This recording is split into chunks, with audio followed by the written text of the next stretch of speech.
Vamos lá? Gente, boa noite a todas e todos. Vamos retomar aí nosso estudo de criminologia.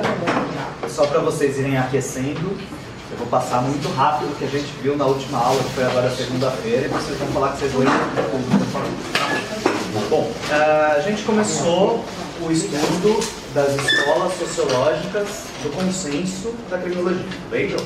Então, nas escolas sociológicas, quer dizer, partem da sociologia para tentar entender o fenômeno criminal.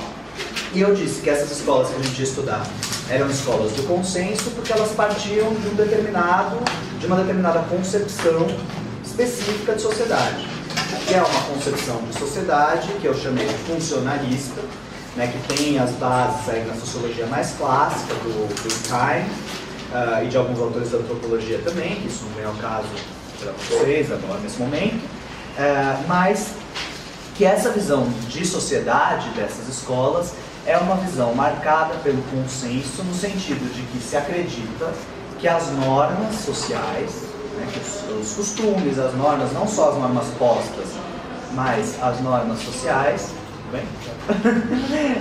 Elas partem da autopoiese, né, que eu chamei de autopoiese, que são as próprias relações de sociabilidade dentro de uma própria sociedade que vão naturalmente criando essas normas, né? Então é uma visão consensual de sociedade, como se a sociedade fosse algo pacífico, sem conflitos, na qual as normas são legítimas, né? Todas as normas dentro da sociedade seriam legítimas, elas surgem do próprio espírito social. Então, essa ideia, que é uma ideia do consenso, que é uma ideia conservadora, né, que se recusa a ver os conflitos dentro da sociedade, é a matriz, é o paradigma sociológico que está por trás de todas essas escolas que a gente viu até agora. Tá? Aí a gente falou um pouco sobre a escola de Chicago, né, falando que a escola de Chicago vinculava muito a questão da criminalidade com a questão da organização urbana, da forma de construção da cidade, né? E aí eles chegam à conclusão, os autores da escola de Chicago, né, eles chegam à conclusão que a criminalidade ela estaria vinculada a dois pontos principais, que seriam a desorganização urbana e a perda das raízes. Todo mundo lembra disso, né? Aí a gente passou para a escola, ou para a teoria da associação diferencial, do Sutherland, em que ele tentava dar uma resposta à criminalidade do colarinho branco. E a partir dessa preocupação com essa nova criminalidade, que é a criminalidade do colarinho branco, ele reformula a teoria da escola de Chicago, dizendo que a criminalidade, todo ato é um ato apreendido, né, no meio de um seu círculo social, e algumas associações, quer dizer, alguns grupos de pessoas têm o condão, tem como característica o fato de que nesses locais se aprende a prática do crime. Então, a convivência em associações diferenciais, que são essas associações onde as definições favoráveis ao cumprimento da norma superam as desfavoráveis, é o que estaria na base do fenômeno criminal, seja na favela, seja no Congresso Nacional. Tá? Depois disso a gente falou um pouco sobre a teoria da anomia, né, de Durkheim, a gente falou um pouco sobre consciência coletiva, o que é a consciência coletiva, que o Durkheim falava sobre crime, e depois a gente passou para aquele que especificamente trazia um olhar criminológico para essa teoria, que era o Robert Merton, que cria aquela tipologia que eu mostrei para vocês na última aula, entre os modos de adaptação social, conformistas ou não conformistas, a partir das metas sociais, né, e dos meios institucionalizados. Aí eu falei para vocês que faltava uma última escola para a gente estudar, do consenso, antes da gente passar para a escola do conflito. Essa última escola do consenso é a teoria das subculturas delinquentes, que aí, assim como a teoria da associação diferencial, ela tem um único autor de referência, é esse o autor da teoria das subculturas delinquentes, que é o Albert Cohen. Qual o problema? Esse livro, Delinquent Boys, The Culture of the Gang, ele é um livro que não foi traduzido para o português. Aqui em São Paulo eu só encontrei esse livro na Biblioteca da Psicologia, da USP. Mas todos os manuais de criminologia citam o Albert Cohen como sendo um dos fundadores de uma das escolas sociológicas da criminologia. Então vocês não vão achar o livro do Albert Cohen, por isso eu vou dar uma resumida aqui no que ele fala, qual é a teoria nova que ele traz, no que ele se diferencia das teorias que a gente viu anteriormente. Tudo bem?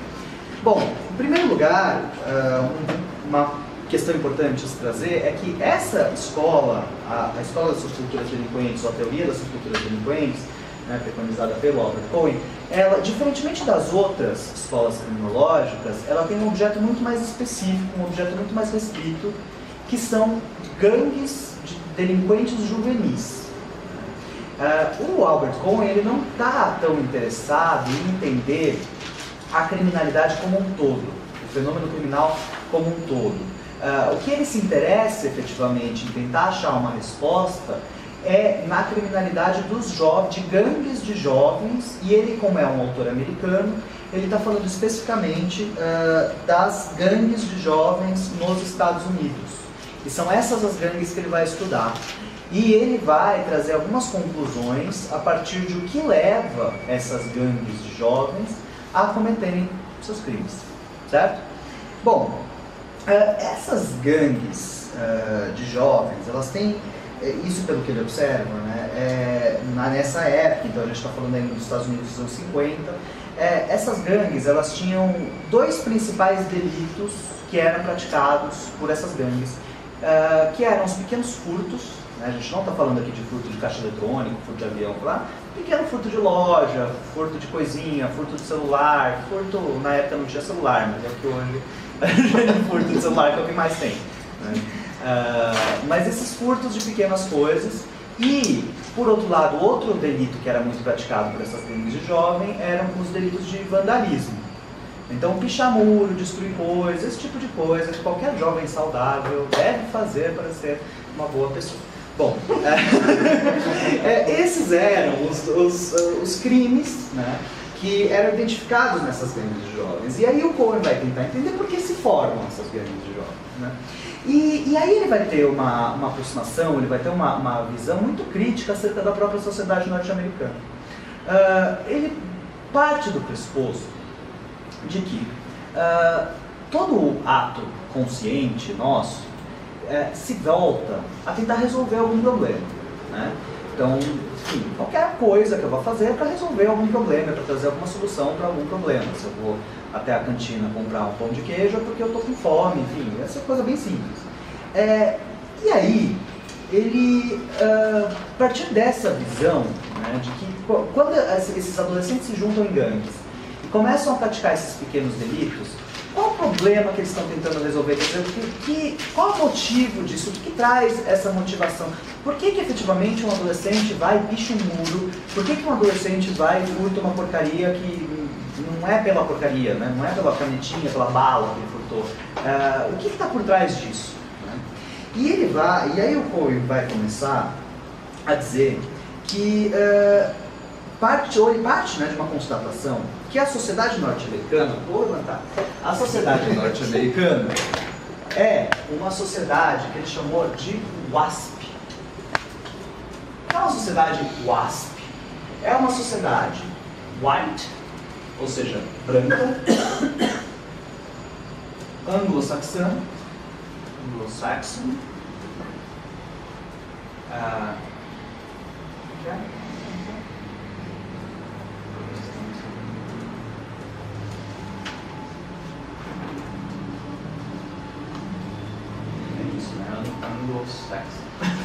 então é uma sociedade branca, anglo-saxã e protestante.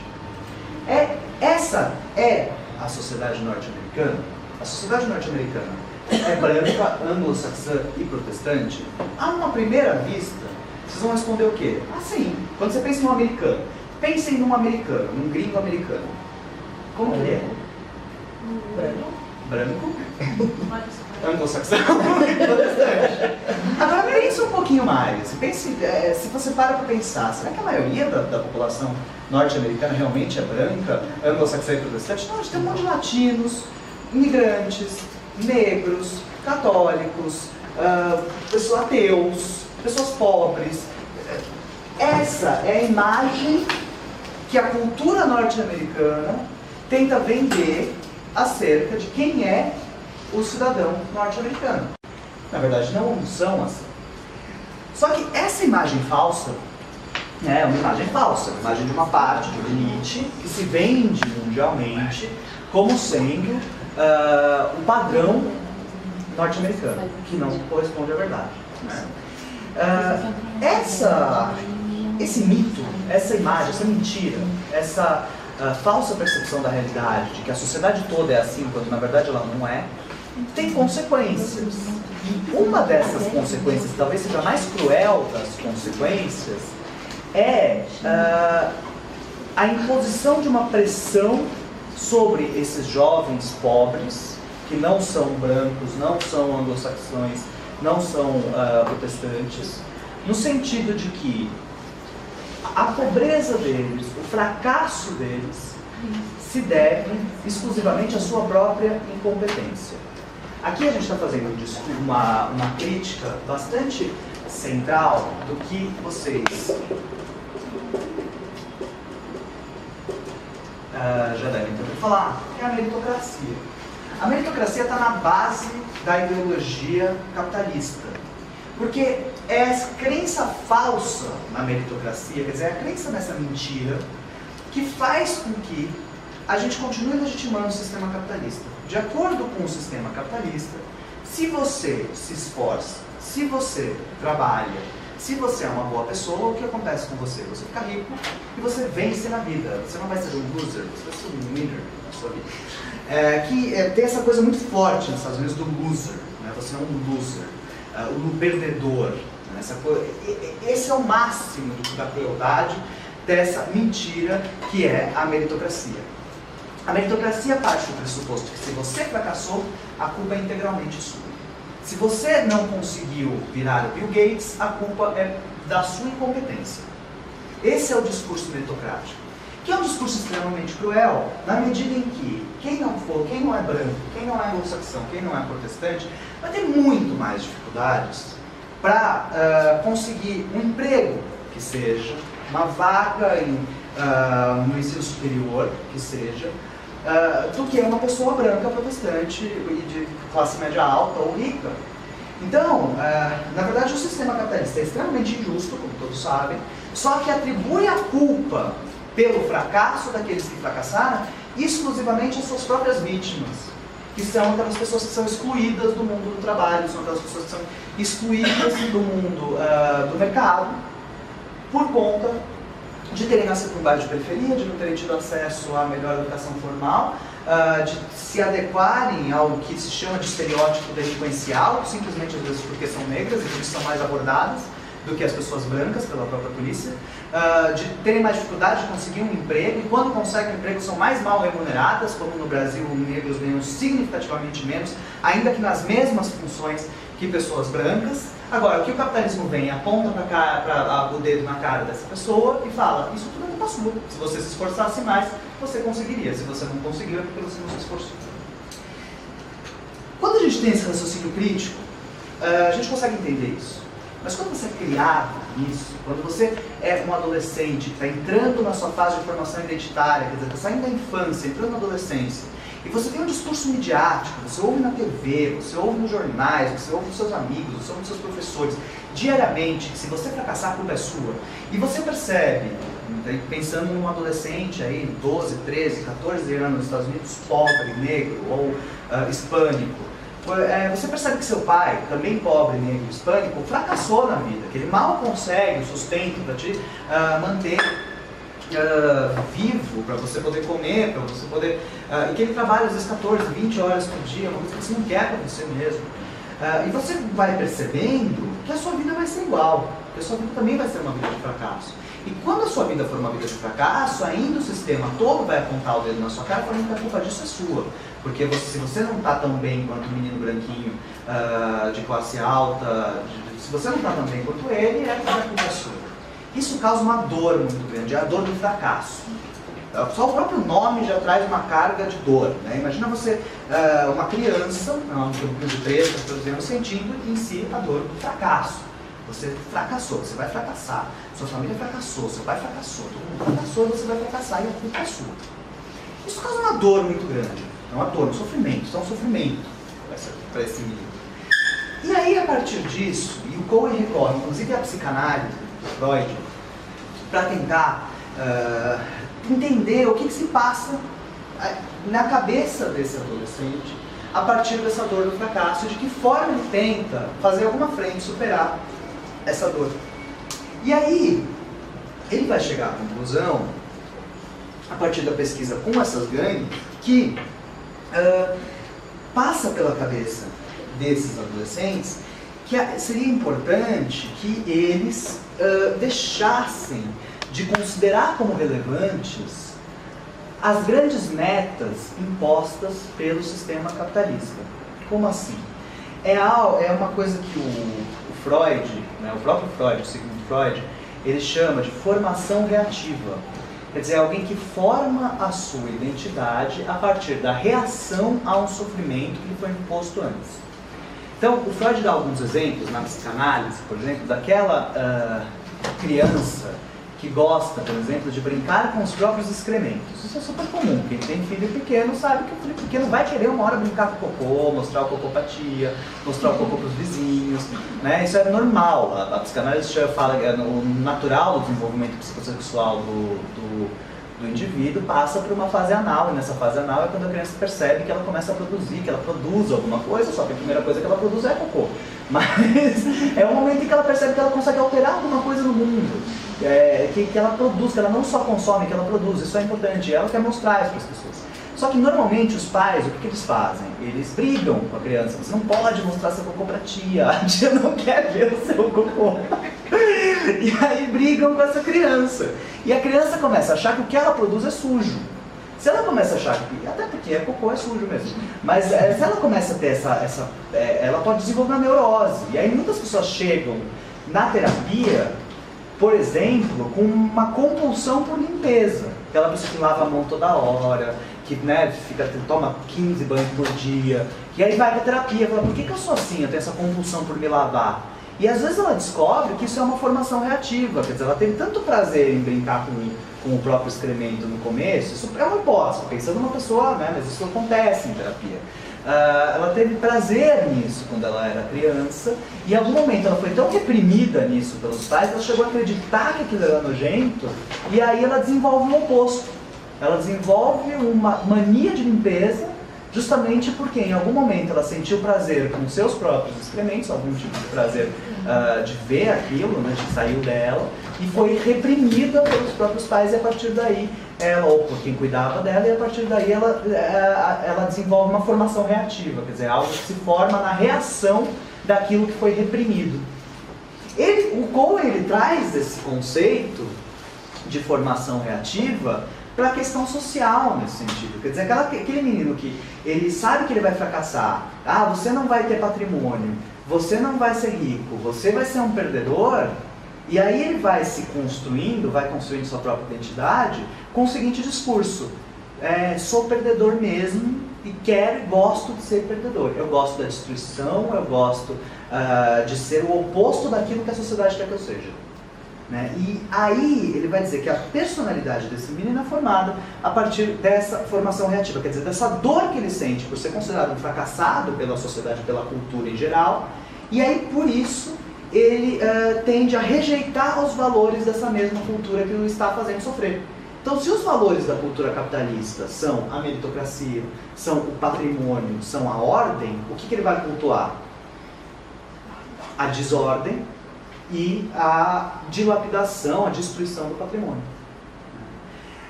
Só que para ele se convencer efetivamente disso, o que ele precisa? De alguém que concorde com ele. Para você ter toda a sua ideia, toda a sua concepção de mundo, né, você nunca consegue ter uma concepção de mundo sozinho. Se você sozinho tem a sua concepção de mundo e dialoga com os outros, isso do ponto de vista psicológico, seria psicótico, é uma pessoa louca. Ela é o que a gente chama normalmente de louco, é aquela pessoa que não tem os seus próprios padrões de realidade que não correspondem aos padrões de realidade das outras pessoas. Agora, quando você tem algum eco no outro, né, e toda a psicologia individual é também uma psicologia social, na medida em que toda a nossa psique ela se desenvolve a partir das relações humanas, né, esse outro ele acaba te confirmando aquelas suas ideias, aquelas suas certezas.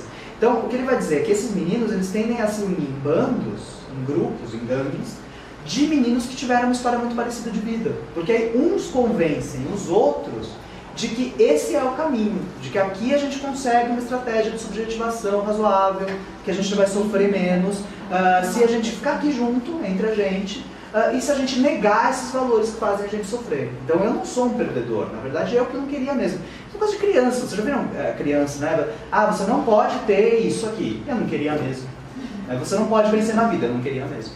Só que isso é mais inconsciente, quando a gente pensa num exemplo muito simples, né, isso fica muito escancarado. Agora, nesse caso, quando a gente tem um sofrimento mais profundo, isso acaba sendo, fica mais no nível inconsciente, né, mas ela vai se convencendo de que realmente ela não queria mesmo aquilo que na verdade ela queria, que era ser aquele cidadão branco de classe alta, rico, vencedor, com estima social que o sistema capitalista coloca lá em cima.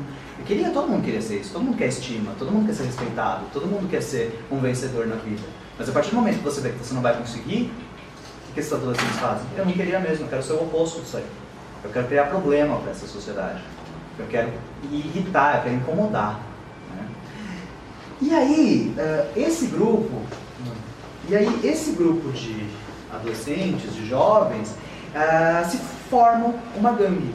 E aí, por que essa gangue ela vai cometer esses dois tipos de delitos que eu tinha falado no começo, né? A destruição de patrimônio, pichação, etc., vandalismo e os pequenos furtos. Os pequenos furtos são a negativa do patrimônio. Então não é que a pessoa furta porque ela quer aquilo, também, isso é um ganho secundário. Ela furtou uma bala, furtou alguma coisa porque ela quer aquela bala, porque ela quer aquele celular, porque ela quer aquilo lá, ela furtou aquilo que ela quer. Isso é um ganho secundário, mas o grande ganho que esse adolescente tem quando ele furta alguma coisa, segundo o Cohen, é um ganho psicológico, é um ganho, é um gozo, na verdade, no sentido psicanalítico. Não chega nem a ser um ganho, é um gozo, é um prazer inconsciente, é um prazer que você mesmo não percebe que você está tendo esse prazer. Todo mundo agora pensou que tem isso também, né? Essa é a ideia de gozo, segundo Lacan. Todo mundo tem prazer em coisas que você mesmo não tem consciência do prazer que você tem. Você nunca falou assim, eu gosto de sofrer, não sei por que eu gosto de sofrer? Porque por algum motivo você for para terapia, você vai descobrir que você tem um prazer nesse sofrimento. Porque você não sabe disso. Isso não chegou à sua consciência. Isso é o que o Lacan chama de gozo. É um prazer inconsciente.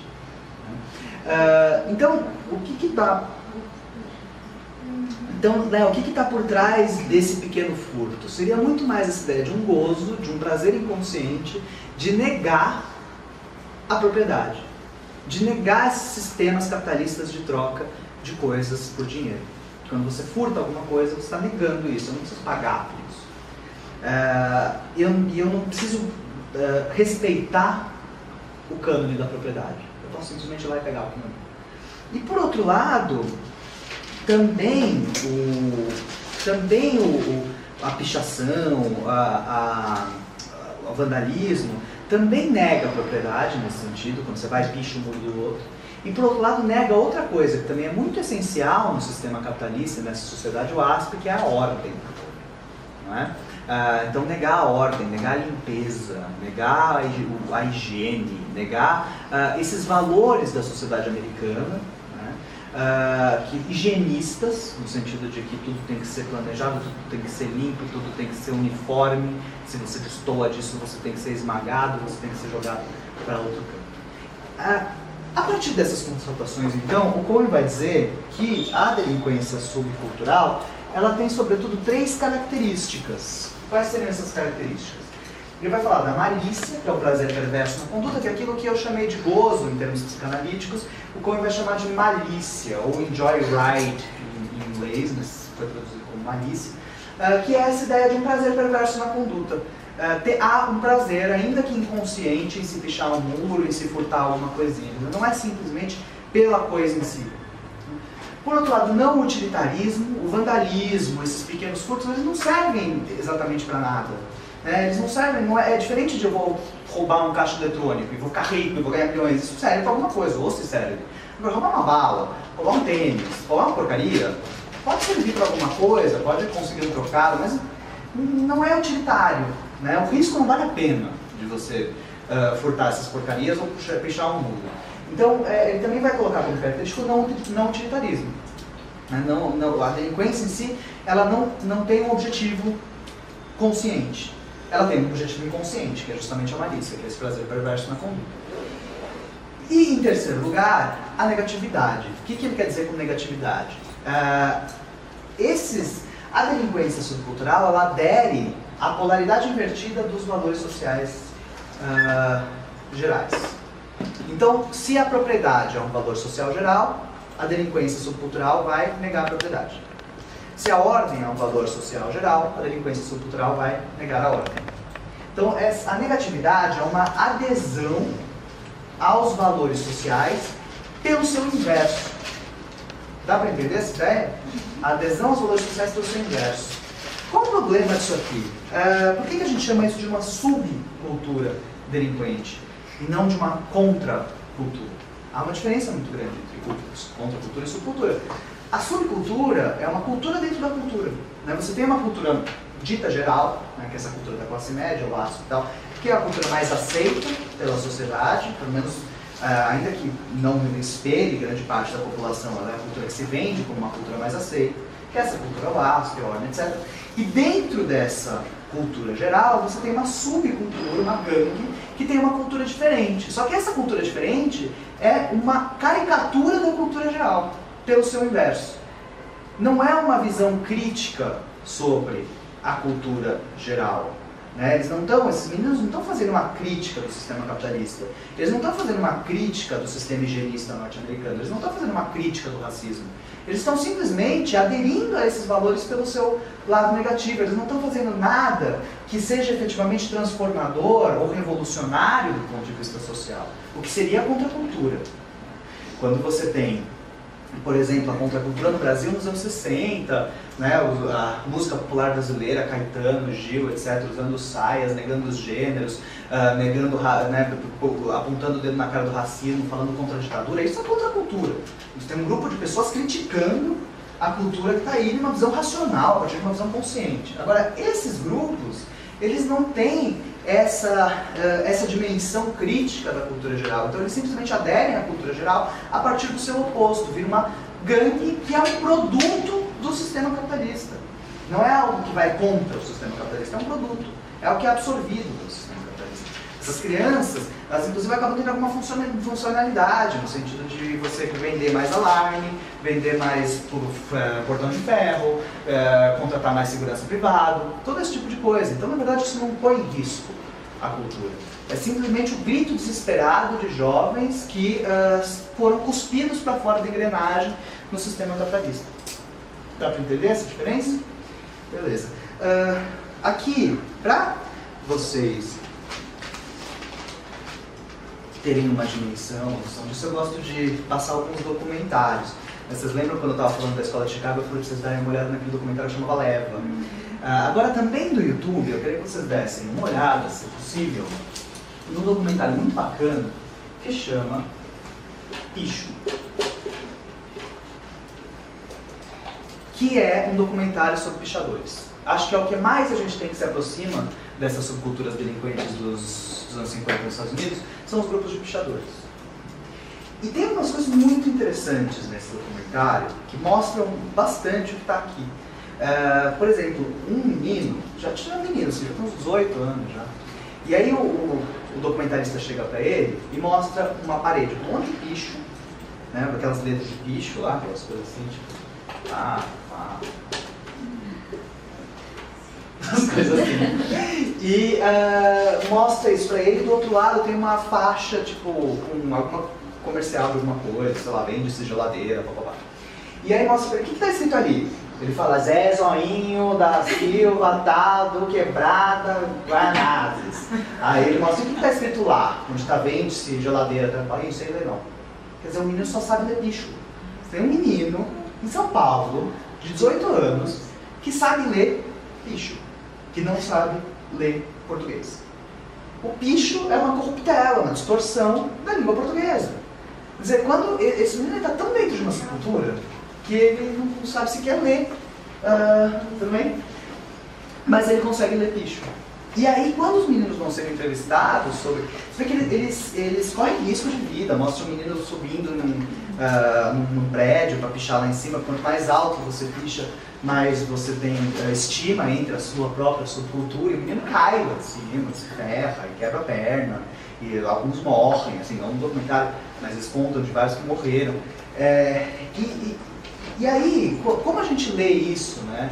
Que vocês todos já devem ter ouvido, a pichadeira tem que cortar a mão, de pichadeira tem que cortar a mão, tem que cortar a mão, se cortar a mão não é pichadeira, tem que cortar a mão. Não viu algum ignorante que fala esse tipo de coisa, né? E esse documentário é interessante porque na fala deles, falam, eu quero deixar minha marca na cidade, porque eu vou morrer e ninguém vai lembrar que eu existi, porque eu sou um pobre favelado. Eles verbalizam isso, eu sou um pobre favelado que ninguém tá nem aí pra mim, que algum dia eu vou aparecer morto, que a polícia vai me dar um tiro na cabeça. E o único jeito que eu tenho de deixar minha marca nesse lugar que eu vivi é você olhar lá pra cima do prédio e tá meu picho. Agora vejam como isso é relevante para a constituição, para a formação da identidade de um jovem. Ele saber que, de alguma maneira, pelo menos ele vai ser lembrado quando ele morrer. E a expectativa de vida dele é super baixa. Né? A expectativa de vida de um jovem na favela é baixa. Principalmente de um pichador, que está na rua, que está exposto, que leva um tiro. Eles sabem disso. Esse contato muito presente da morte diariamente, isso é muito... A juventude brasileira, ela tem, não toda a juventude, obviamente, mas a juventude pobre brasileira, ela tem esse contato com a morte diário. E daí, enfim, acho que vale a pena vocês darem uma olhada nesse documentário, porque você começa a conseguir ver o outro pela cabeça do outro. O que ele está pensando, por que ele faz isso? Né? Por que isso é tão importante para ele? Em vez de só vir com o discurso de cortar a mão e tal, já ouvem até um documentário bom para vocês indicarem para alguém falar que tem que cortar a mão. Tudo bem? Vejam, aqui a gente já tem um discurso bem mais crítico, né? Mas ainda assim a gente está nas escolas do consenso. A gente não tem aqui uma crítica ao sistema punitivo.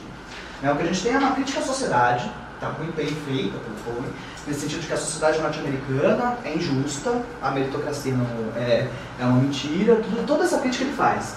Mas ele não faz uma crítica ao sistema de justiça. Ele não faz uma crítica ao que se penaliza. Por que pichar é crime? Por que furto é crime? Por que esses furtos que esses meninos praticam é crime? E demissão em massa não é crime. Por quê? Como ele nos coloca essa pergunta? Né? Quando vocês aprenderam lá na faculdade, né, o que é crime? Crimes são as condutas que mais violam bens jurídicos constitucionalmente tutelados, ou seja, são as condutas mais graves que podem existir dentro de uma determinada sociedade, que por isso o direito civil ou o direito administrativo não podem dar conta desses conflitos e precisamos do direito penal como uma última ratio para dar conta desses fatos que são os mais graves dentro da sociedade. Não é isso que vocês aprenderam? O direito penal? E aí, se alguém levantar a mão e falar assim, professor, furtar da noninha é grave, mas é crime. Demissão em massa é grave, mas não é crime. Expulsar filho gay adolescente de casa é grave? Gravíssimo. É crime? Não. Então, assim, na verdade os atos mais antissociais que a gente tem na nossa sociedade não são crime. Acumulação de capital é crime? Não é crime. Especulação de valores imobiliários na bolsa é crime? Não é crime. Inclusive é encorajado. Né? Então vejam, esse tipo de crítica não aparece aqui. Crime é crime. Furtar é crime porque é. Porque sim. Por isso que a gente não pode dizer ainda que essa escola seja uma escola do conflito. Né? Quando enfim, é uma escola do consenso, que tem uma visão crítica sobre a sociedade, mas ainda assim é uma escola do consenso. Uma escola que parte do pressuposto de que o direito penal é legítimo e de que o direito penal não tem que ser aplicado. Tudo bem? Terminamos então nossas escolas do consenso. E agora vamos começar a falar das escolas do conflito. Essas são as que mais importam para nós, principalmente no curso de Defensoria Pública. Vamos lá, podemos ir para frente. Alguém já fez alguma pergunta até aqui? Então vamos lá. Bom, antes de eu começar a falar de escolas do consenso, de escolas do conflito, eu vou falar um pouco do nosso querido companheiro e amigo Karl Marx. Muito pouco, vai ser tipo Marx for Dummies, assim. Porque não vai dar para a gente falar sobre teoria marxista, e até nem é o objetivo, mas é importante a gente ter um pouco da concepção sociológica marxista, né? Assim como eu falei de Durkheim, que é o que está na base do funcionalismo, agora a gente vai falar um pouco de Marx, que é o que está na base dos pensamentos radicais, né? Dos pensamentos críticos. E das escolas que vão vir daqui para frente, são escolas que têm uma influência muito grande da sociologia marxista. Tudo bem? Bom, Karl Marx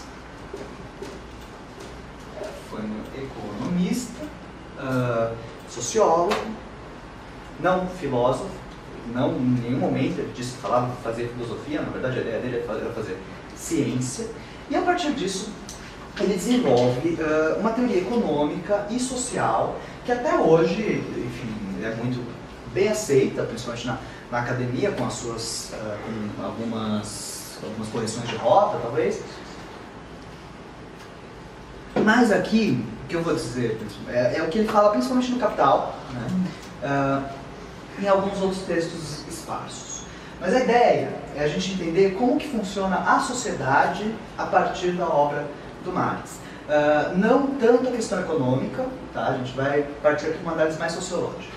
Bom, o Marx vai fazer uma leitura da sociedade, dividindo a sociedade em o que ele chamou de superestrutura e de infraestrutura.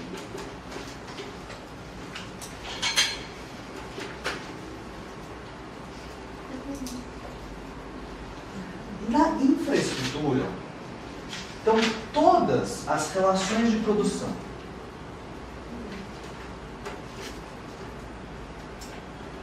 É isso que está na base da sociedade. Quer dizer, a primeira coisa que você tem que fazer quando você nasce, quando você está numa sociedade, quando você está na vida, é o quê? Se alimentar. Conseguir dar conta aí das suas necessidades mais básicas, dentre elas, se alimentar, conseguir alimento, casa, etc., subsistência. E tudo isso demanda o quê? Trabalho. Você só consegue se alimentar se você tiver um trabalho, seja trabalho para caçar, seja trabalho para pescar, para plantar, etc. Mas para você conseguir se alimentar e existir, você precisa materialmente de algum tipo de trabalho. O trabalho é o que produz valor. Portanto, dentro da ideia econômica, tudo que é produzido tem um valor, porque o que agrega valor a isso é o trabalho humano, certo? Então, por que esse controle remoto tem valor? Na verdade, se fosse só, né, isso é feito da natureza, sei lá, não sei que material é esse, enfim, mas isso é feito a partir do trabalho humano, e é o trabalho humano que agrega valor àquelas matérias-primas e que faz com que isso se torne um produto. Então, o trabalho humano tem valor, né? Isso que, inclusive, agrega valor aos produtos. Então, todas as relações de produção, elas estão aqui numa infraestrutura. Numa sociedade mais...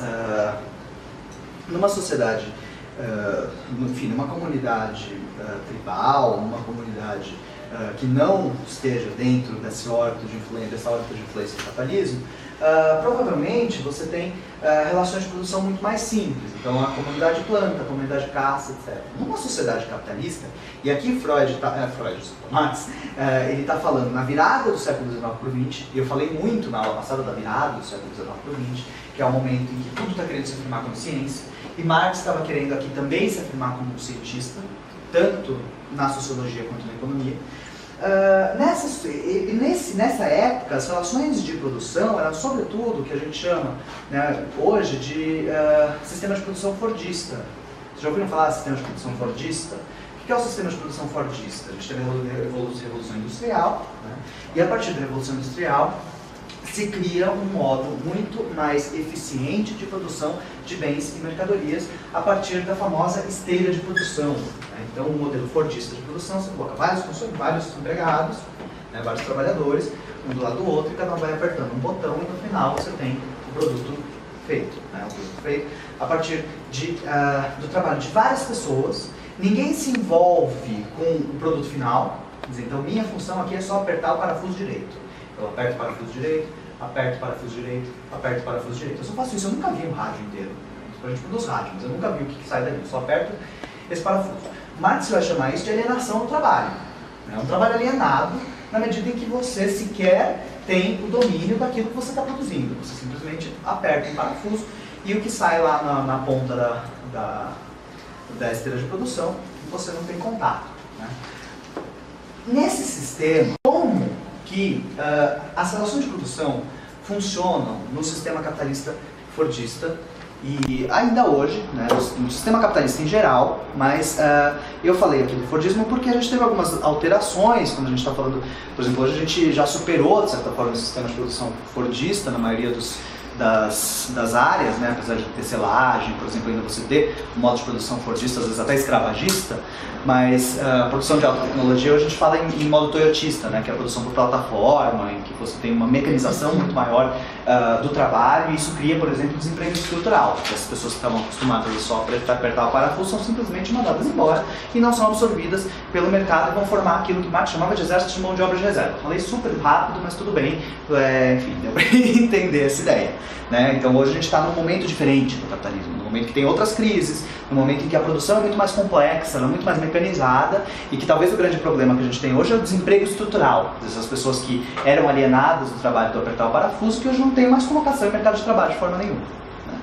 Mas voltando à época do Marx, como se davam, e ainda se dão, né, com algumas adaptações, as relações de produção. Você pode dividir a classe, a sociedade, em uma classe produtiva composta por trabalhadores, que seriam, por exemplo, o proletariado, ou o campesinato, no caso do campo, mas vamos nos ater ao proletariado, revolução industrial e tal. Marx também vai falar do campesinato, né, que são os camponeses, mas vamos nos ater à cidade. Então, o proletariado, o que o proletariado faz? Trabalho. Então o que ele vai fazer? Ele vende a sua força de trabalho, certo? Não é isso que é o emprego? Quando você vai trabalhar em algum lugar, o que você vai fazer? Você vai vender a sua força de trabalho, né? Alguém vai te pagar e você vai empregar a sua força de trabalho em alguma coisa. Bom, então o proletariado vende a sua força de trabalho. Para quem o proletariado vende a sua força de trabalho? Para o capitalista, que é o burguês.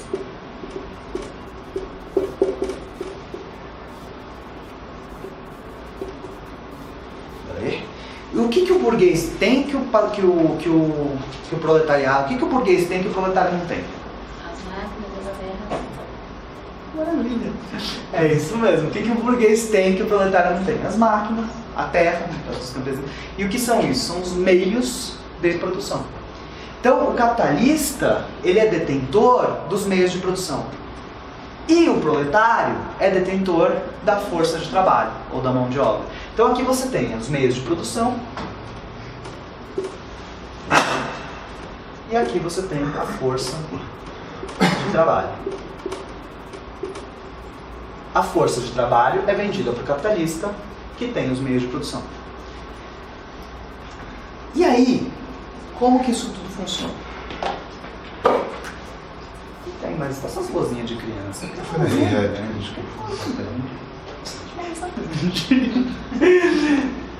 Posso apagar aqui? Pode. Bom, é uma blusa?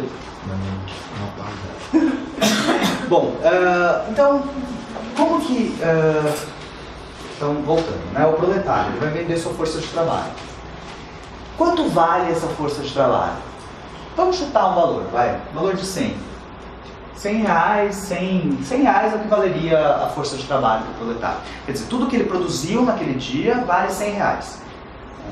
Quanto ele vai ganhar a título de salário? 100 reais? Não, ele não vai ganhar tudo que ele produziu. Por quê? O capitalista vai se apropriar de uma parte. Então aqui ele vai ganhar, vamos chutar, vai 20. E quanto sobrou? 80. Esses 80 vão para quem? Para o bolso do cartola, aquele capitalista que usa charuto e que é assim, né? Esse dinheiro vai para o capitalista, certo?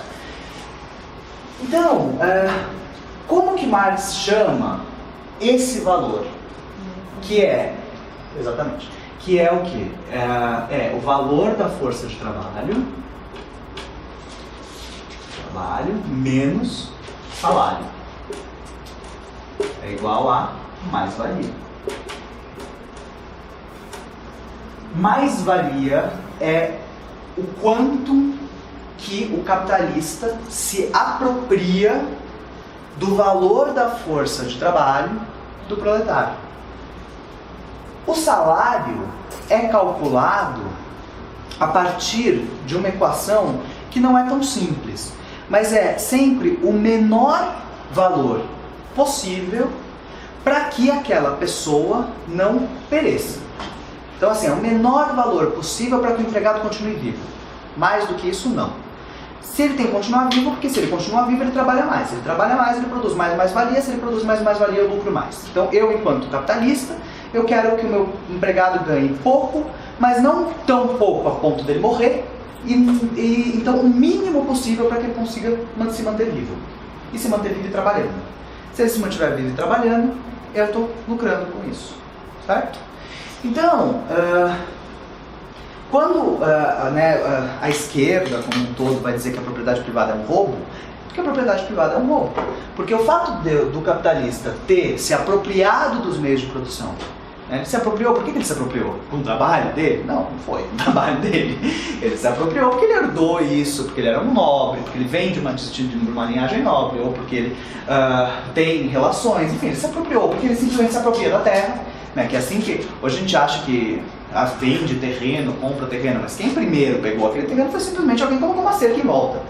Isso é uma apropriação do espaço público. Então, a partir do momento que eu coloquei minha cerca em volta e ganhei aquela arma, então eu expulsei quem estava lá, essa terra é minha, agora que essa terra é minha, eu vou colocar gente para trabalhar e vou tirar dinheiro disso aqui. Quer dizer, a propriedade privada é um roubo. E essa massa, que o Marx vai chamar de massa expropriada, são os proletários, que estão vendendo a sua força de trabalho ao menor preço possível, criando lucros grandes para o capitalista, simplesmente porque precisam se manter vivos. Agora, isso aqui não tem muito como dar certo. Se você for pensar só por isso, você vai falar, mas é isso, por que os proletários não saem e matam todo mundo e mandam todo mundo se fuder? Por quê? E aí entra a questão da superestrutura e da ideia de alienação. Eu falei que se dividir uma infraestrutura, superestrutura. Infraestrutura são as relações de produção. Assim é que Marx vai descrever as relações de produção. Proletários vendem sua força de trabalho para o capitalista e são expropriados e são roubados pelo capitalista, que porque tomou a força ou se apropriou dos meios de produção, usa essa força de trabalho dos proletários da maneira mais injusta possível para se locupletar, se enriquecer cada vez mais e concentrar renda. Tá? A sociedade linda, a sociedade de consenso, maravilhoso. Mas é horrível, é terrível, Você vê, pensar na sociedade, no trabalho dessa maneira é revelador. Não sei, você já deve ter ouvido falar disso, mas a primeira vez que você ouve esse modo, você pensa assim, mas é assim, eu sempre quis ter um trabalho, trabalho é tão legal, minha mãe falava que trabalho, meu pai falava que era bom ter um trabalho, que o trabalho dignifica o homem. O trabalho cansa, que dignifica o homem talvez sejam outras coisas. Então quando você ouve isso, você fala, nossa, isso é muito injusto, isso é muito injusto mesmo. E por que as pessoas não se revoltam? Por que os trabalhadores não se revoltam em relação a isso? Em primeiro lugar, porque precisam permanecer vivos, porque precisam comer. Precisam ter esse dinheiro para subsistência. Mas, em segundo lugar, e de forma talvez até mais importante, está o conceito de alienação. A superestrutura, que é essa segunda parte, de como Marx entende as relações sociais, a superestrutura são os dispositivos de alienação para manter mansos, para manter adestrados, para manter esses trabalhadores, essa classe proletária, não perigosa. E como isso se dá? Bom, Marx vai dizer que dentro dessa ideia de superestrutura, então você tem aqui uma infraestrutura e aqui uma superestrutura. Aqui você tem relações de produção extremamente injustas. E o que você tem na superestrutura? Leis. A religião, leis também, religião, a filosofia, o direito, enfim, outras normas sociais, moral, mas a princípio essas três talvez sejam as mais institucionais. A religião, o que a religião fazia durante toda a Idade Média? Gula é crime, meu filho. você está passando fome, que bom, porque seu será o reino dos céus. Então continue assim passando fome, porque isso significa que você vai poder ir para o céu. Enquanto isso, o senhor feudal, o dono da terra, se apropria de tudo que ele tem. Né? A filosofia faz isso também. Né? Se vocês forem pensar Kant, Hegel, toda a grande filosofia alemã, no sentido sempre de legitimar o direito, de legitimar as regras, de legitimar tudo isso. A filosofia anterior a Marx, não, a filosofia conservadora. Né? Kant, por exemplo, né, o Immanuel Kant, ele dizia que as regras tinham que ser respeitadas simplesmente por existirem. Se há uma regra, você deve respeitar essa regra. E isso é o que ele colocava como sendo o imperativo categórico. Né? A regra deve ser respeitada por um imperativo categórico, simplesmente porque ela é uma regra. Não, você não pode questionar, porque a regra é regra. Isso é a filosofia que se produziu. O pensamento kantiano é muito mais complexo do que isso, mas como chega isso? A população, como chega isso aos bancos escolares? É nesse sentido, sempre de legitimar o que está posto. E o direito? O direito, essencialmente, é um modo, é uma cristalização da ideologia. Né? Então tudo isso, na verdade, religião, filosofia, direito, são cristalizações da ideologia. E o direito é uma cristalização da ideologia que tem como função manter o status quo. Tudo isso é cristalização da ideologia. Ideologia. Normalmente, a gente entende, a gente se refere à palavra ideologia como uma coisa até bacana, né? Pô, a pessoa tem uma ideologia, que legal. Para Marx, não é assim. A definição marxista de ideologia é a falsa percepção das condições de produção. Então, a falsa percepção das condições reais de produção. É isso que Marx vai entender como ideologia. A ideologia é sempre falsa.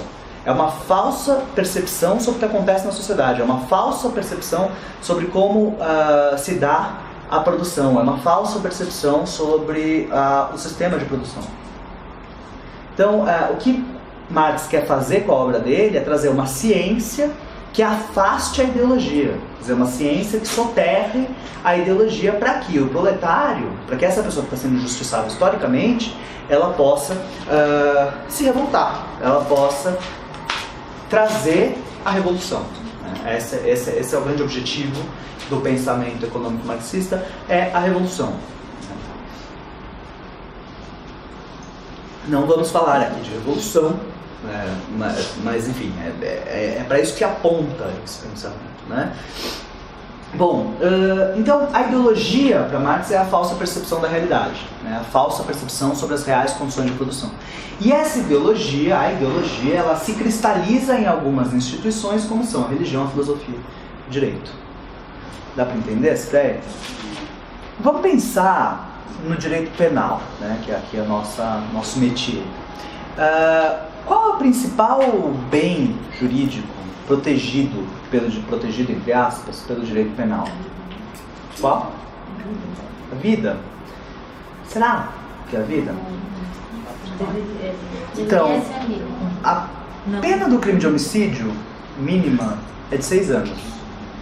A pena do crime de latrocínio mínima é de 15. O que será que está mais importante aí? Agora vamos pensar no seguinte, a gente tem 2 artigos que são bem legais assim, do Código de Processo Penal, que é o 159, né, que traz a extorsão mediante sequestro, e o que eu não lembro, que é a redução à condição análoga de escravo. Você lembra o artigo? Enfim, não lembro o artigo, estou sem código aqui, mas tudo bem. O que acontece na redução à condição análoga de escravo e na extorsão mediante sequestro? Vamos pensar nesses 2 tipos. Extorsão mediante sequestro. O que o sujeito ativo, né, o criminoso, faz? Ele restringe a liberdade de alguém, colocando em risco a integridade física dessa pessoa, para conseguir o quê? Um lucro ilícito, conseguir dinheiro, né? Extorsão mediante sequestro, cativeiro, resgate. Então, eu estou restringindo a liberdade de alguém para conseguir um lucro ilícito, colocando em risco a vida dessa pessoa. Tudo bem? Qual a pena mínima disso? A pena mínima disso é uma pena de 8 anos, se durar mais de 24 horas é uma pena de 12 anos mínima. Estamos só trabalhando com pena mínima.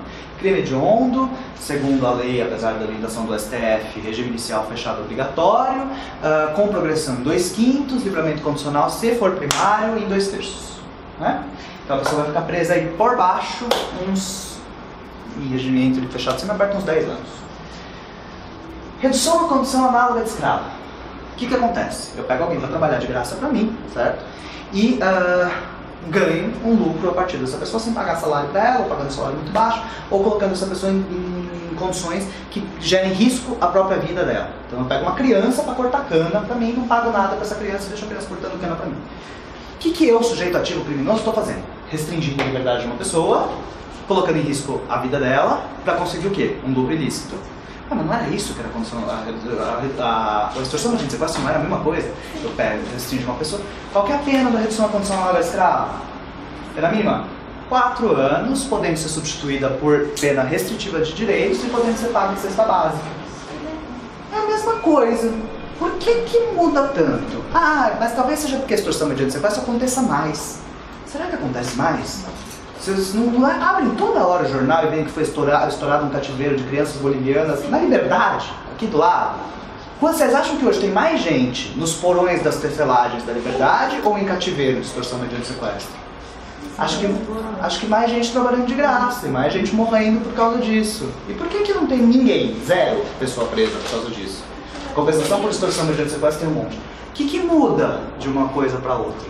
De um crime para o outro? Quem pratica e quem sofre, né? Quando é o detentor dos meios de produção, o sujeito ativo, e o proletário, o trabalhador, o sujeito passivo, a vítima, é cesta básica. Quando o sujeito ativo é o favelado, é o proletário, e o sujeito passivo é o Abílio Diniz, que é o dono dos meios de produção, 10 anos de cadeia no mínimo. Então o que o direito penal protege? Patrimônio, classe social, status quo. Se eu tenho... e não para por aí, né? Quer dizer, além de você ter uma pena simbólica muito baixa para a redução condicional do escravo, que eu não estou querendo aumentar a pena de nada, porque eu acho que o direito penal não resolve nada, mas isso mostra uma distorção, pelo menos importante, e para que o direito penal serve de verdade, né? Se a gente pensar em alguns outros tipos penais, por exemplo, vamos comparar o furto com o dano. Eu tenho um vizinho que tem um carrão, tem um Mercedes, sei lá, blindado.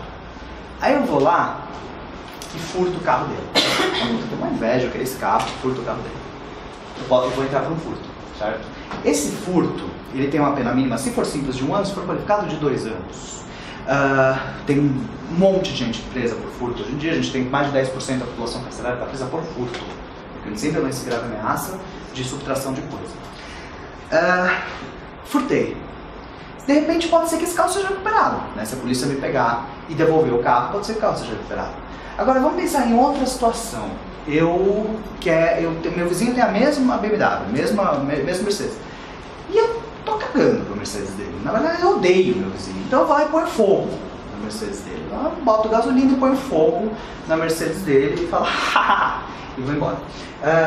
Não queria a Mercedes dele, não preciso furtar, só queria me vingar dele mesmo.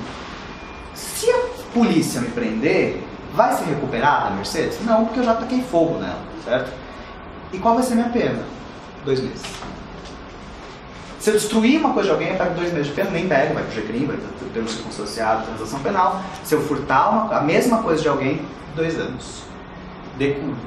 Mais do que decuplica a pena. Qual a diferença entre uma coisa e outra? Quem furta? Quem destrói a coisa de outra pessoa não precisa dessas coisas. Quem destrói a coisa de outra pessoa não está negando os modos capitalistas de transferência da propriedade. O que você não pode fazer é negar os modos capitalistas de transferência da propriedade. Se você quer comprar alguma coisa, tem que ser por contratinho. Tem que ser por contrato, tem que ser pagando dinheiro. Se você destruir alguma coisa de alguém, não tem problema. Mas você vai pegar uma peninha, ou nem vai pegar nada, ou vai ter só uma... Agora, se você furta alguma coisa de alguém, você está negando o capitalismo.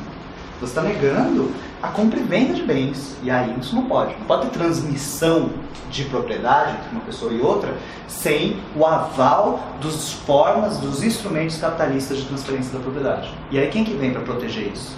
Eu sou amigo do direito penal. Então, partindo desses exemplos que eu dei, será que é mesmo que você vai ler no Manual do Mirabete, aquelas porcarias que vocês leem na graduação? Eu também li essas porcarias bastante. Quando vai lá, o bem jurídico mais relevante é a vida, e depois a liberdade. Mentira. Mentira. Vai na fórum da Barra Funda, todo mundo por roubo é preso, homicídio quase ninguém. Por homicídio a pessoa consegue, é muito mais fácil responder um processo solto por homicídio do júri do que um processo por roubo. Roubo é crime de lesa majestade. Tudo que envolve propriedade, na cabeça dos juízes, crime de lesa majestade.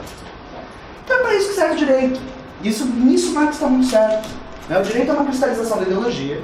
A gente legitima isso, fala, direito, que bacana, democraticamente produzido pelo Congresso Nacional, os nossos queridos representantes do Congresso Nacional, que são pessoas tão iluminadas e que vão lá ao Congresso Nacional fazer essas leis maravilhosas que a gente segue dentro da nossa sociedade capitalista tão harmônica.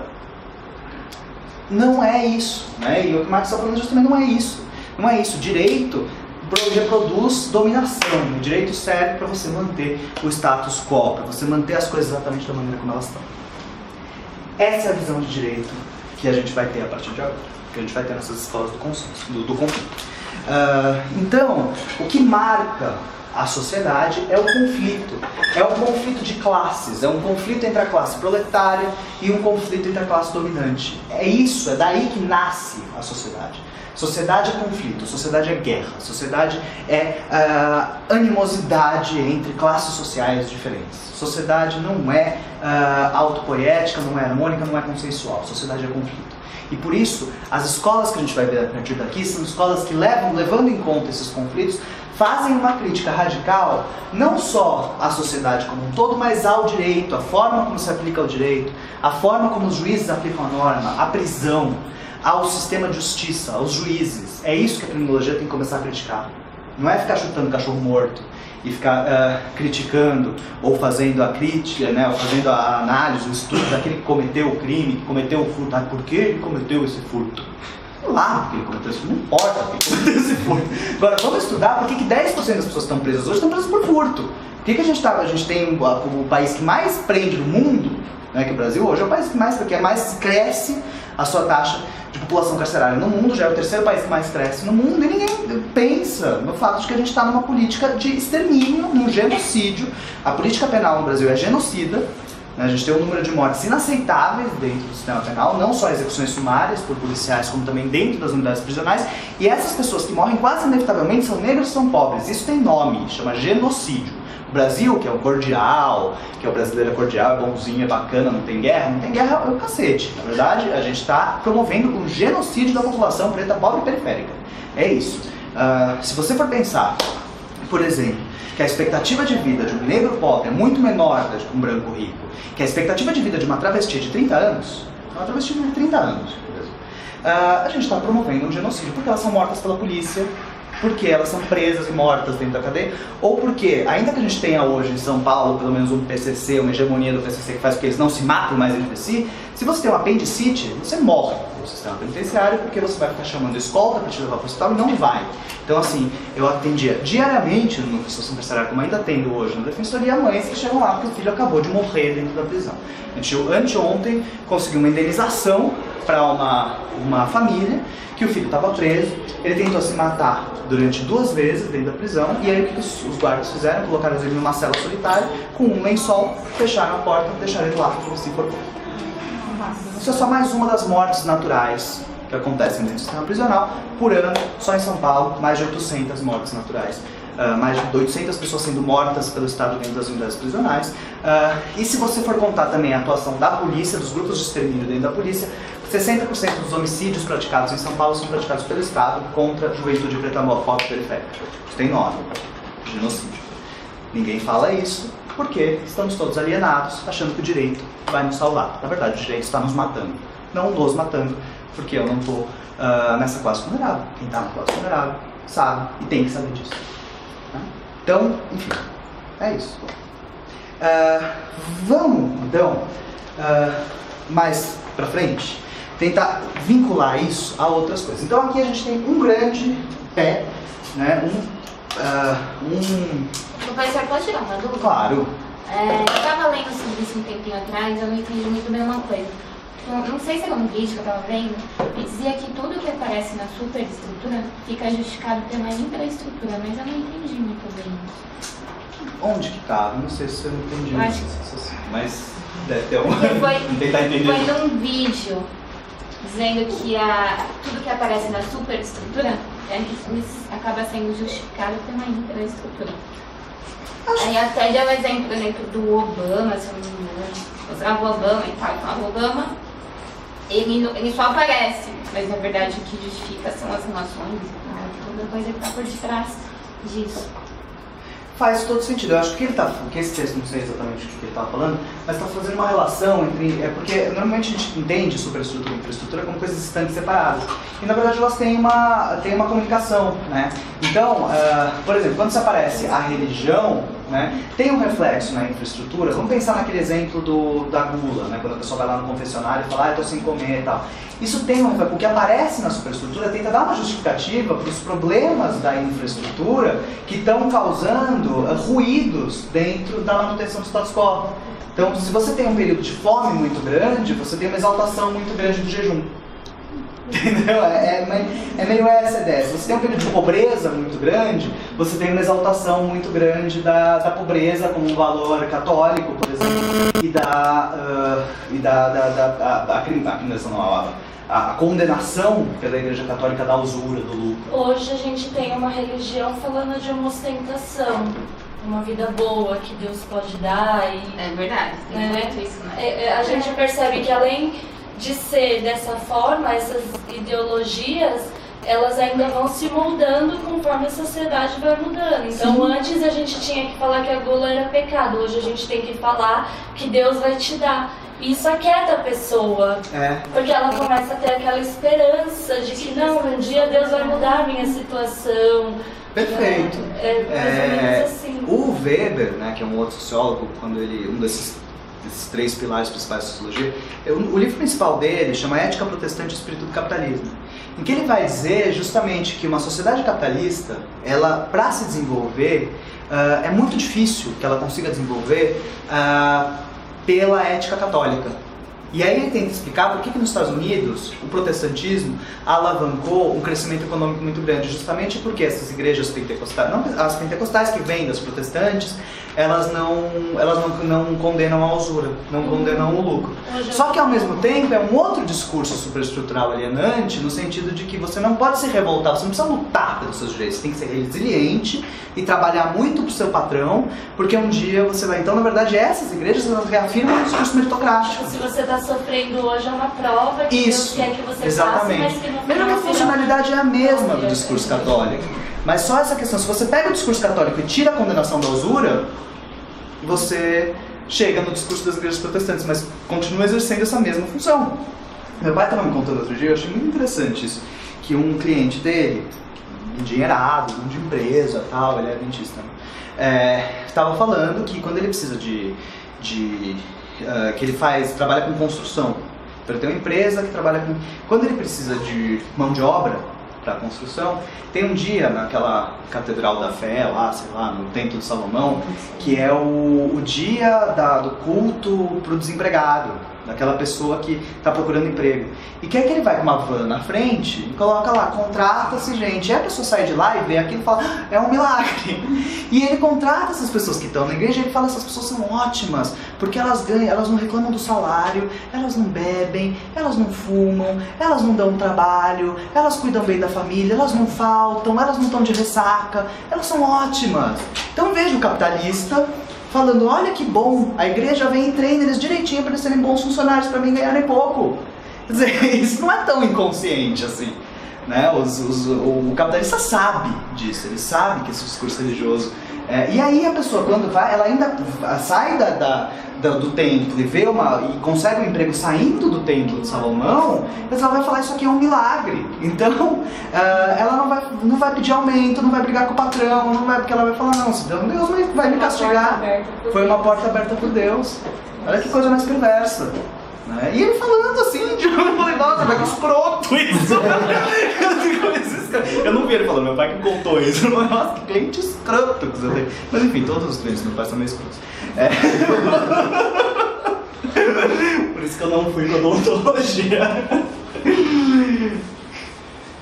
Bom, então, o pensamento marxista, ele é um dos pilares das teorias críticas, né, que a gente vai falar a partir de agora. O outro pilar é uma teoria que, aqui eu vou me deter um pouco mais nela, que é o Labeling Approach, que eu vou escrever.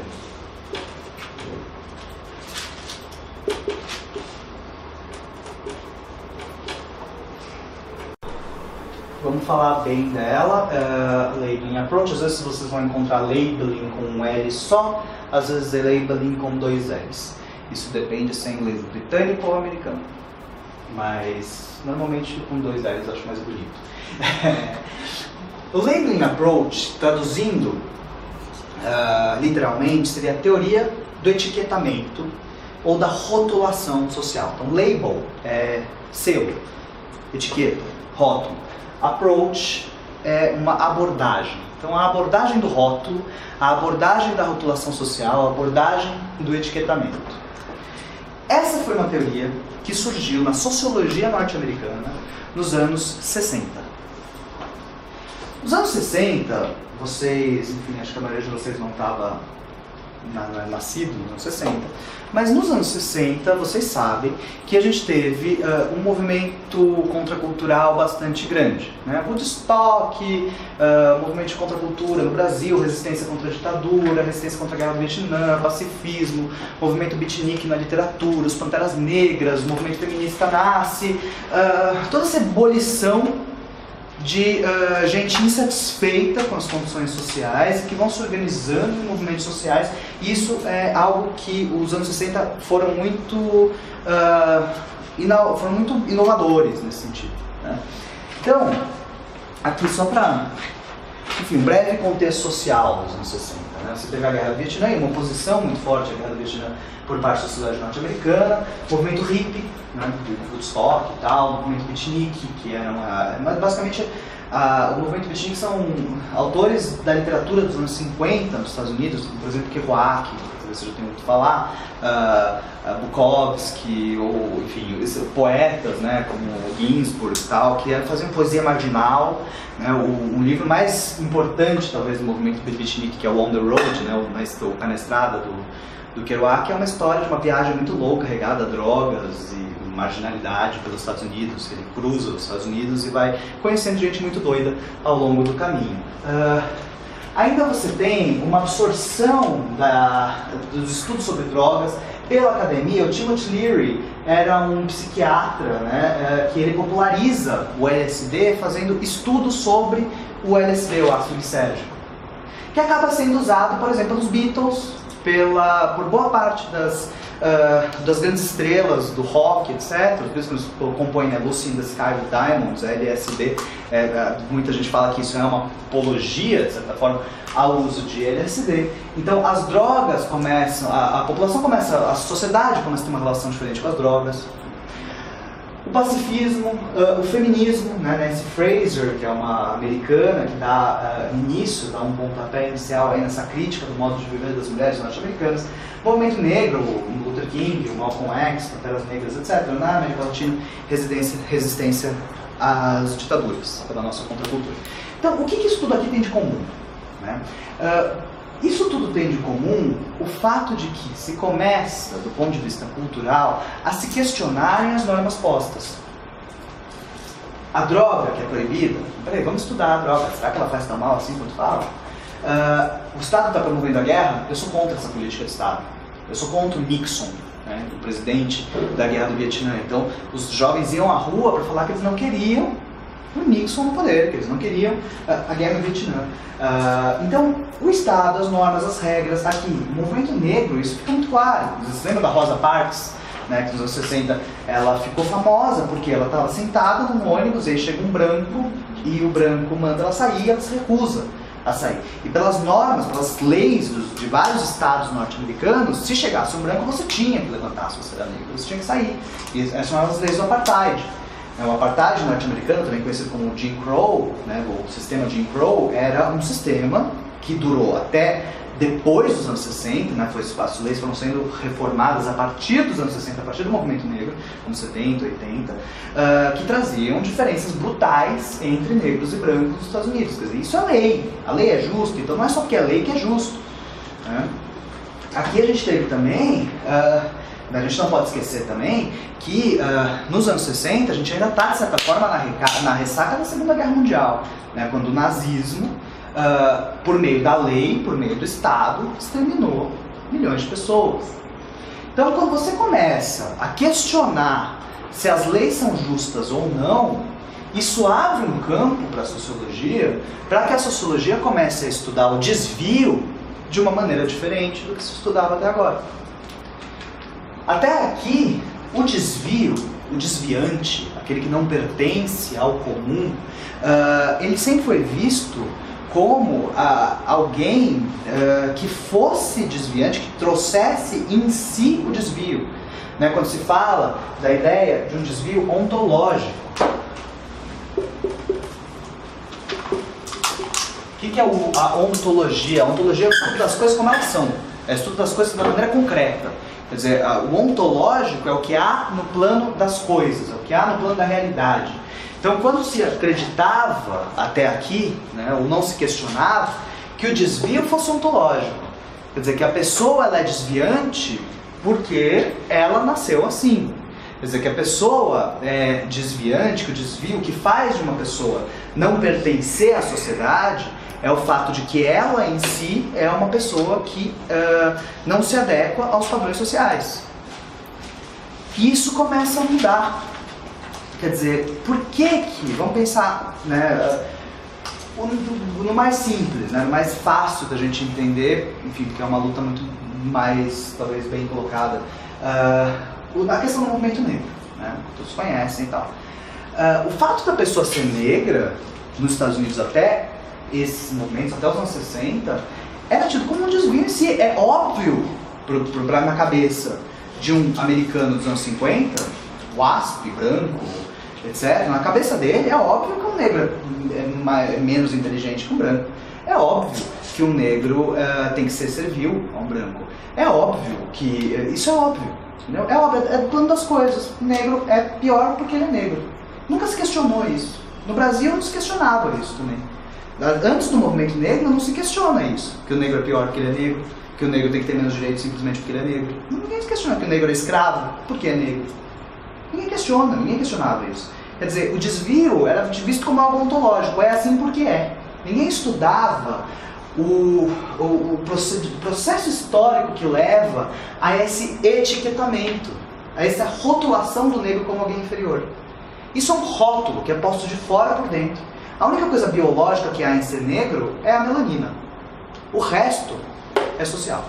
O resto é etiqueta. O resto é rótulo colocado pela elite branca sobre essas pessoas para justificar a dominação. Só que isso é alienado a um ponto em que para de ser questionado. Então, até então, as pessoas iam entender que se o negro tem menos direitos, é porque simplesmente porque ele é negro e é assim que as coisas são.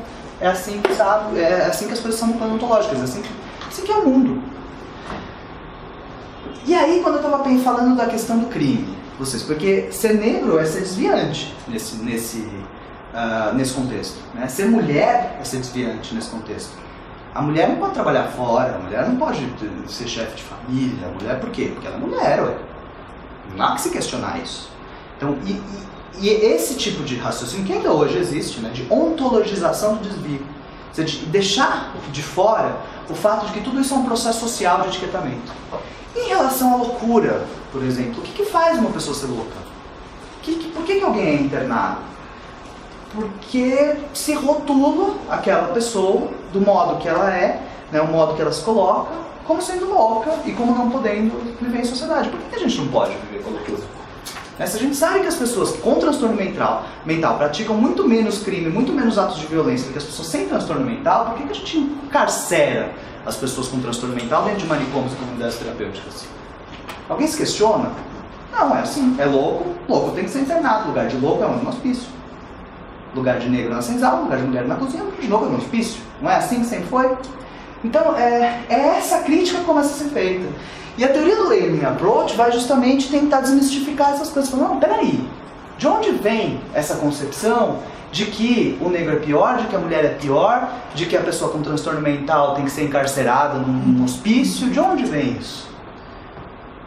vem de um rótulo, e é um rótulo que é colocado de fora para dentro. E aí isso tem um impacto direto na questão do crime. Quando eu estava falando para vocês, né, crimes são os atos mais graves da sociedade, o criminoso. Aí o Lombroso, lembra do Lombroso? Vocês lembram que o Maurício falou para vocês do Lombroso? Falava assim: o criminoso é alguém de fronte fugidia, de orelhas de abano, de membros largos, de altura, né, alto, com calvície, uma leve penugem em cima da cabeça, maxilar largo e tal. E aí imagina que uma pessoa então foi condenada, né, porque ela estava vendendo maconha. Estava vendendo maconha, foi condenada, e o Lombroso foi lá na cadeia e falou: olha, criminoso nato, tem fronte fugidia, papapá.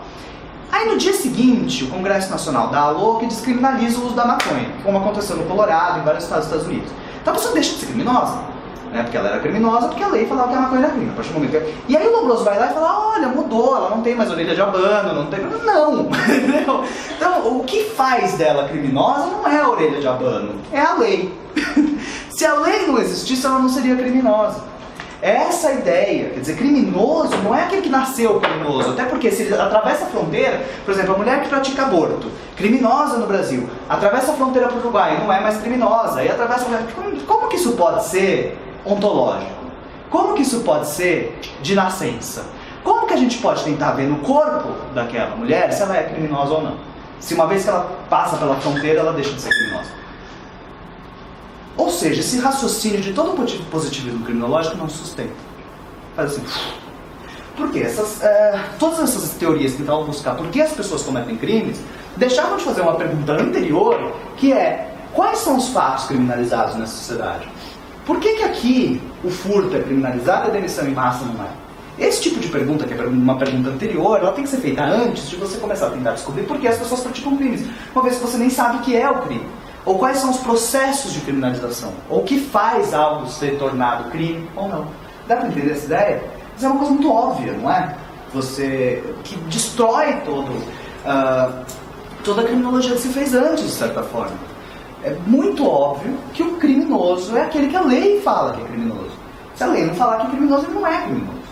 Então, isso se aplica muito bem à teoria do Labeling Approach, que eu vou falar na próxima, depois do intervalo para vocês mais, dos autores do nascimento do Labeling Approach, Howard Becker, do Irving Goffman, né, que são talvez os dois principais autores do Labeling Approach, e trazer um pouco do que eles falam para vocês. Mas fiquem com essa ideia na cabeça. Nenhum ato é desviante por si só. Nenhum ato é desviante por si só. O desvio é um rótulo socialmente imposto. Então, só é desviante aquele que dentro de uma sociedade é rotulado como desviante pelo restante da sociedade. O que dá para ver nessas teorias aí é o seguinte: eu não sei se esse é o meu entendimento com relação a isso daí, mas sempre se tem como base um grupo perfeito, e eu vou procurar a deficiência desse fora desse grupo. Uhum. Dá para ver. De todas essas teorias todas. Sim. Então eles analisam sempre um grupo para querer justificar o porquê está acontecendo naquele meio. Exatamente. Essa ideia. Eu acho que é exatamente porque isso. Essa história de analisar o estudo do ser, desse empirismo todo que eles aplicam, na verdade eu olho uma sociedade perfeita e aquelas que estão em conflito com ela naquele momento. É exatamente isso, quer dizer, o que a criminologia crítica a partir daqui vai tentar fazer? Começar a olhar para essa sociedade que se diz perfeita também e ver o quanto dessa sociedade que se diz perfeita é quem provoca esse etiquetamento, é quem provoca tudo isso, é quem provoca essa situação de injustiça que a gente... Quando eu fui estudar, ele foi para manicômio, ele viu as pessoas... Pois é. Então, quer dizer... Mas teve o Ferri, que era genro dele, falou: não, mas calma aí, essa história também a pessoa também tem problema, é lunático, mas também não comete também, porque um ou outro também você não pode, na ideia dele, ele generalizou tudo, pegou um como matriz e se aplicou a regra para tudo, né? Perfeito. E o Ferri, ele abre muito o que Lombroso dizia, né? Se você for pensar, ele é quem traz a sociologia para a criminologia, mas ele não se distancia, quer dizer, em nenhum momento ele racha, ele quebra com o Lombroso. Então ele cria aquela classificação quinto dos criminosos. Também, né? Pois é, dizendo, inclusive, trazendo a ideia do criminoso por hábito adquirido, que é algo muito mais avançado do que Lombroso dizia. Mas ainda assim dentro desse paradigma de que a gente não tem que contestar o sistema penal, né? Então acho que você tem toda a razão que você está falando, exatamente isso. A gente tirar o foco, e aí tem uma anedota que se fala em inglês, né? É que muitos autores são americanos, mas que eles falam de desviar o foco dos bad actors, dos maus atores, para os powerful reactors, para aqueles que reagem e que são os poderosos. Então a criminologia é desviar o foco desses grupos marginalizados e colocar o foco em quem está marginalizando esses grupos. É perfeito. Porque a ideia é uma sociedade dominante. Quando a gente fala assim você falando dos menores que praticavam alguma coisa, o que se dá para entender sempre é que tem um grupo sempre economicamente diferente desse grupo que não tem nada. Que é o grupo a quem interessa. Esse vai oferecer resistência para esse que tem. Que é o grupo a quem interessa na sociedade.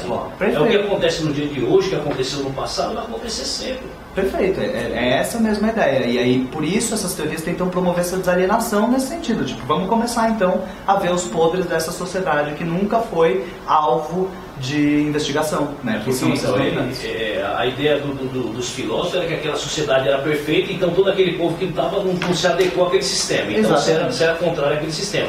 Mas desde que o olhar dele é que o olhar para aquela sociedade era perfeito, então eu não achava erro no meu estudo. Então quando eu não acho erro, eu procuro o contrário. Mas desde que lá também havia imperfeições também. Perfeito, isso. E às vezes maiores, inclusive. Sim, claro. É isso mesmo. Gente, vamos fazer um intervalinho de 20 minutos, voltamos. Força, sei que é sexta, todo mundo cansado.